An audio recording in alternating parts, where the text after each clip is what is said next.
खड़ा नहीं रहेंगे, जगह बना लीजिए एक दूसरे का। और पीछे साइड बैठे हुए आगे खड़ा है आप लोग, दादा लोग।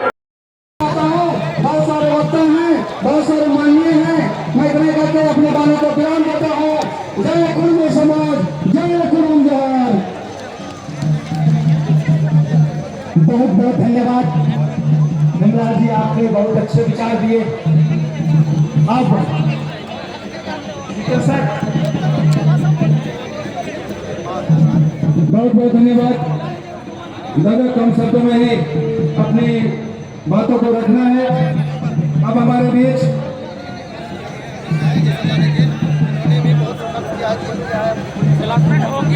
हाथ जोड़ के निवेदन है धनबाद जिला साहिब सोमनाथ महतो जी को, सोमनाथ महतो जी और राजू महतो जी केंद्रीय महासचिव जो हैं, डब्लू महतो जी जो धर्म विकास मोर्चा के जिला अध्यक्ष हैं, आप सभी लोगों से मेरा निवेदन है, विनती है कि मंच में आकर स्थान ग्रहण कर लेंगे।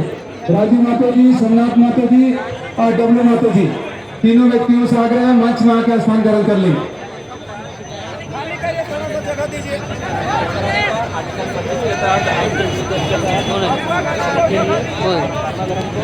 अब हमारे बीच शिक्षा में रोज को खाली कीजिए। देखिए बेटा फिर वही हो गया, कहाँ गया वॉलंटियर लोग?